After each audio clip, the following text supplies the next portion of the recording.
لیکن سنت مصطفیٰ کی وجہ سے اگر تم نے داڑھی دیکھ کر کے اس کے ساتھ شادی سے انکار کیا، سن لو کبھی سکون کی زندگی نہ گزار سکو گی، اس لیے کہ جو سنت مصطفیٰ کا مذاق اڑائے وہ کبھی سکون کی سانس نہیں لے سکتا، وہ کبھی چین کی سانس نہیں لے سکتا۔ اور سنو، جس نے سنت مصطفیٰ سمجھ کر اپنے نبی کی سنت کو اپنے چہرے پہ سجایا ہے، وہ بیوی کو جتنا خوش رکھ سکتا ہے، داڑھی منڈا کر گٹروں میں پھینکنے والا اپنی بیوی کو اتنا خوش نہیں رکھ سکتا۔ اس لیے میری قوم کی بیٹیوں، اگر تم خوبصورتی داڑھی منڈانے کو تصور کرتی ہو تو میں تم سے پوچھنا چاہتا ہوں، کائنات کا سب سے خوبصورت انسان جس کو میرا رب بھی بار بار پیار سے دیکھتا ہے، کیا وہ آمنہ کا لال نہیں؟ کیا وہ عبداللہ کا لخت جگر نہیں؟ کیا وہ مصطفیٰ جان رحمت نہیں؟ جس کو خدا 100 بار پیار سے دیکھتا ہو، وہ مصطفیٰ صرف حسین نہیں بلکہ حسن کی جان ہے۔ اس مصطفیٰ کے چہرے پر بھی داڑھی تھی، پتا چلا داڑھی خوبصورتی کے خلاف نہیں ہے بلکہ داڑھی رکھنے سے انسان خوبصورت نظر آتا ہے۔ اس لیے میری قوم کی بچیوں، مغربی تہذیب کی طرف نہ جانا، مغربی کلچر سے متاثر نہ ہو جانا۔ اے خاتون جنت کی کنیزوں، اور میں ماں سے بھی کہتا ہوں، جب بچیوں کا نکاح کرو تو پہلے ان کی مرضی پوچھ لو، ان کی مرضی معلوم کر لو، اپنی مرضی ان پر مت تھوپا کرو، یہ اسلام کا قانون ہے۔ اللہ اکبر، زبردستی تم بچیوں پر تھوپتی ہو تو پھر بچیاں بعد میں اپنی زندگی نہیں گزار پاتی، اس لیے کہ ہم جانا ہے زندگی گزارنے کے لیے، اس بچی کو جانا ہے تو جس نے جانا ہے اس سے کبھی اس کی مرضی بھی پوچھ لیا کرے، اس کی رائے بھی پوچھ لیا کرے۔ آؤ میرے سرکار کی سنت کو سنو۔ اللہ اکبر، وہ رسول جس کو اللہ نے اختیارات عطا فرمائے ہو، مختار کل بنایا ہو، وہ رسول جب اپنی بیٹی کا رشتہ مولائے کائنات شیر خدا علی کے مرتضیٰ کے ساتھ کرتے ہیں تو پہلے سیدہ فاطمہ سے پوچھتے ہیں، بیٹی فاطمہ، میں نے تمہارے لیے علی کا انتخاب کیا ہے، بتاؤ تمہاری مرضی کیا ہے؟ مختار کائنات اپنی بیٹی سے پوچھتے ہیں اور اس کے بعد مولائے کائنات کے ساتھ رشتہ طے کرتے ہیں۔ آج ہم اپنی مرضی سے جہاں جی میں آیا اٹھا کر کے دے دیا، بیٹی سے پوچھا تک نہیں۔ اس کے بعد بچی پر معاذ اللہ ظلم پر ظلم ہوتا ہے۔ اتنا ہی نہیں، بعض گھرانوں کا حال یہ ہے، ابھی بلبل باغ مدینہ نے بھی اس کا تذکرہ کیا، مفتی صاحب کے پاس بھی سوال آیا کہ بچیاں منگنی کے بعد اپنے منگیتر سے گفتگو کر سکتی ہے یا نہیں۔ آج جو طلاق کثرت کے ساتھ ہو رہی ہے اس کی ایک وجہ یہ بھی ہے، منگنی کے بعد اپنے منگیتر سے فون پہ گفتگو کرنا، پارکوں میں اس کے ساتھ گھومنا، اس کے ساتھ بائک پر گھومنا، یہ اسلامی کلچر نہیں ہے۔ میں ایک حدیث پاک پڑھوں گا، اس کے بعد اپنی گفتگو کی طرف آگے بڑھوں گا۔ جنت کے ماحول میں اللہ نے جنت میں حضرت آدم علیہ السلام کو وجود بخشا۔ آدم جنت میں رہتے ہیں، آدم جنت میں مقیم ہیں، لیکن آدم علیہ السلام کے سامنے حوران بہشت کا حسن بھی ہے، فرشتے موجود ہیں، جنت کی نہریں موجود ہیں، جنت کے باغات موجود ہیں۔ جنت اسے کہتے ہیں جس جگہ پر کسی چیز کی کمی نہیں ہے، لیکن آدم عرض کرتے، اللہ تیری جنت میں تو ہر نعمت موجود ہے، مگر مولا میرا کوئی ہمدم بھی عطا کر دے۔ پتا چلا اور ٹی وی پر دیکھ کر حقوق نسواں سے متاثر ہو جانے والی میری بہنوں، اسلام نے عورت کو کیا مقام عطا کیا۔ اگر کسی کا گھر جنت بھی بن جائے جو ممکن نہیں اور اس میں عورت نہ ہو تو بھی وہ ناقص نظر آتا ہے۔ جنت میں آدم عورت کو مان کر بتا رہے ہیں اسلام کی نگاہ میں عورت کا مقام کیا ہے۔ جنت کی حور بھی عورت کے حسن کا مقابلہ نہیں کر سکتی۔ جنت کی حور سے بلند اللہ نے عورت کو بنایا ہے، اسی لیے تو آدم کہتے ہیں مولا کوئی میرا ہمدم عطا کر دے، میرا کوئی مونس عطا کر دے، میرا کوئی ہمراز عطا کر دے۔ تو تو میرے کریم نے اللہ اکبر آدم علیہ السلام کی بائیں پسلی سے جنت میں جناب حوا کو پیدا کیا، اما حوا کو وجود عطا کیا آدم علیہ السلام کی بائیں پسلی سے۔ آپ کو میں پوچھنا چاہتا ہوں، اسلام میں ہر چیز میں دایاں افضل، کھانا شروع کرو دائیں ہاتھ سے، پانی پیو دائیں ہاتھ سے، چلو تو دائیں طرف سے، بیٹھو تو دائیں طرف، دایا دایا دایا، دائیں طرف سیدھی طرف سنت ہے۔ لیکن مولا میرے بات سمجھ میں نہیں آتی، میرے کریم تیری حکمتوں پہ قربان، ہر چیز کو تو نے دائیں طرف سے پسند کیا، لیکن جب عورت کو پیدا کیا تو تو نے بائیں پسلی سے پیدا کیا، تو گویا کہ قدرت کا نقیب جواب دے گا نادان، بائیں طرف دل ہے اور ہم نے دل کے سب سے قریب والی پسلی سے تیری عورت کو پیدا کیا، یا عورت کو پیدا کیا۔ عورت نہ پیر کی جوتی کا نام ہے، عورت نہ سر کے تاج کا نام ہے، عورت دل کے قریب کی پسلی کا نام ہے، اسی لیے اسے دل میں رکھا جاتا ہے، اسے دل میں جگہ دی جاتی ہے۔ اے خاتون جنت کی کنیز ہو، تو بہرحال میں دور نہ نکل جاؤں، اس لیے عرض کر رہا تھا آدم علیہ السلام نے اپنی طرح حسن کا پیکر دیکھا، اپنی طرح حسن کا مجسمہ دیکھا، تو آدم کو جب عورت نظر آئی تو مرد کی فطرت ہے، جہاں عورت دکھی کشش ہے عورت کے اندر، مرد اس طرف بڑھتا ہے۔ اللہ کے نبی حضرت آدم علیہ السلام اما حوا کی طرف بڑھے۔ حوا کس کے لیے پیدا کی گئی؟ آدم کے لیے، کیونکہ اور کوئی مرد تو ہے نہیں۔ گویا کہ اس اعتبار سے حضرت حوا صرف آدم کے لیے ہے، اور جو عورت جس مرد کے لیے نکاح سے پہلے مختص کر دی جائے، اسی مختص کرنے کو منگنی کہتے ہیں۔ اللہ اکبر! حضرت آدم علیہ السلام اپنی منگی تر کی طرف بڑھتے ہیں، اللہ فرماتے رکو رکو آدم رکو، ابھی بات نہ کرنا۔ اللہ یہ تو میرے لیے پیدا ہوئی، میں بات کیوں نہ کروں؟ ارشاد ہوا آدم ابھی نکاح نہیں ہوا تیرا، اس لیے بات نہ کرنا۔ اب میں تم سے پوچھنا چاہتا ہوں، مغربی تہذیب میں ڈوب کر اپنے ہاتھوں سے اپنے پیر پہ کڑھاڑی مارنے والی میری قوم کی بیٹی بتا، جب شوہر آدم جیسا معصوم ہو اور بیوی حوا جیسی محفوظ ہو، حوا جیسی عورت کون؟ جس کی اولاد میں نوح جیسے بیٹے، شیش جیسے بیٹے، ابراہیم جیسے بیٹے، اسماعیل جیسے بیٹے، موسیٰ جیسے بیٹے، عیسیٰ جیسے بیٹے، مصطفیٰ جان رحمت جیسے بیٹے، تمام مردوں کی ماں حوا، اکثر عورتوں کی ماں حوا۔ اللہ اکبر! ایک جان سے اللہ نے مرد عورتوں کو پیدا کیا۔ میں نے قرآن کی آیت پڑھی، اس مرد اور عورت کا کی طرف جو اشارہ کیا گیا ہے اس سے آدم و حوا ہے۔ آپ مجھے بتاؤ، حوا جیسی نیک عورت ہو، آدم جیسا معصوم مرد ہو، جنت کا ماحول ہو، جس کے بارے میں قرآن کہتا ہے الا قیلا سلاما سلاما، جہاں صرف سلامتی سلامتی ہے، وہاں عیاشی نہیں، وہاں بدکاری نہیں، وہاں فحش گوئی نہیں، وہاں فحش کلام نہیں، وہاں لغویات نہیں، وہاں خرافات نہیں، وہاں گناہ نہیں، گناہ کا تصور نہیں۔ اللہ اکبر!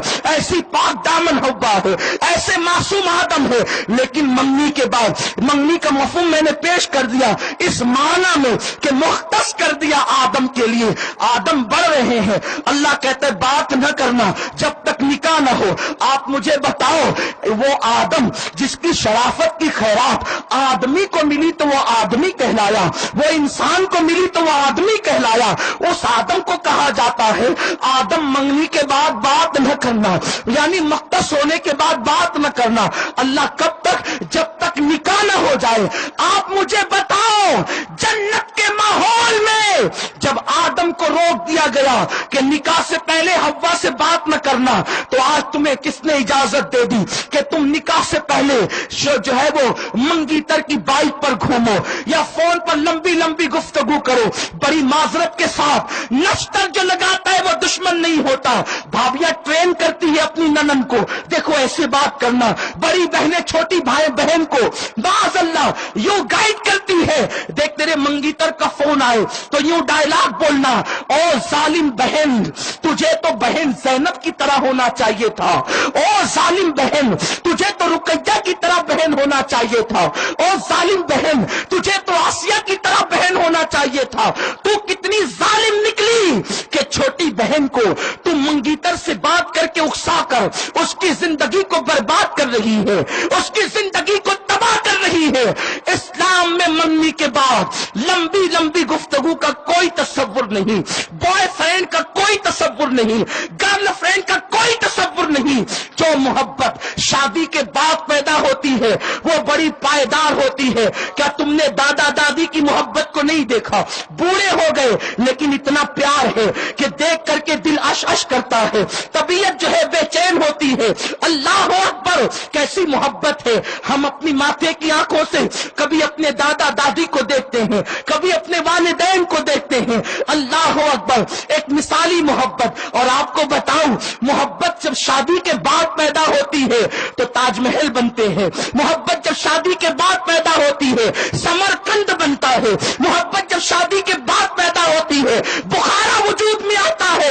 محبوب کے رخسار کے تل پر کبھی سمرقند و بخارا بنتے ہیں، کبھی صورت ممتاز پر تاج کا وجود آتا ہے، لیکن جب شادی سے پہلے سب کچھ ہو جاتا ہے تو پھر طلاقیں واقع ہوتی ہے، گھر اجڑتے ہیں، اور یانیت کی بنیاد پر چند دن کی چاندنی، چند دن نہیں 4 دن کی چاندنی، پھر اندھیرا ہی اندھیرا ہوتا ہے۔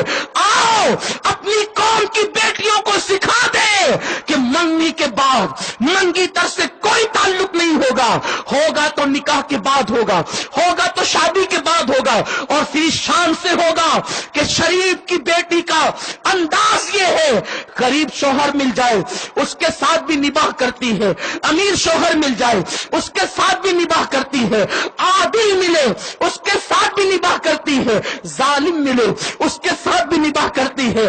اللہ اکبر، شریفوں کی بیٹیوں کی پہچان ہے، گھر سے دلہن جوڑا پہن کر نکلتی ہے ماں کے گھر سے، اور شوہر کے گھر سے کفن پہن کر نکلتی ہے۔ وہ جھگڑوں کی داستان لے کر کبھی ماں باپ کو بہکانے نہیں آتی، کبھی ماں باپ کو ورگلانے نہیں آتی، اور اگر بیٹی آ بھی جائے تو ماں باپ سنت مصطفیٰ کے مطابق اس کو سمجھا بجھا کے رخصت کرتے ہیں۔ آؤ میں آپ کو بتاؤں، ہمارے بزرگوں نے اپنی کتابوں میں لکھا ہے، ایک مرتبہ یوں ہوا، نازوں سے پلنے والی، نم سے پلنے والی، اللہ اکبر، وہ سیدہ فاطمہ جو فرش پر چلے تو یوں لگتا ہے عرش زمین پر آ گیا، جس کے گھر میں سید الملائکہ جبریل امین بھی کبھی اجازت کے بغیر نہ آتے ہوں، وہ سیدہ کائنات۔ ایک مرتبہ کوئی بات ایسی ہو گئی، وہ کوئی بات یوں ہو گئی کہ مولائے کائنات نے کہہ دی بات، سیدہ ناراض ہوئی اور ناراض ہو کر کہا رکو، ابھی اپنے ابا سے یعنی مصطفیٰ کریم سے ہم آپ کی شکایت کریں گے۔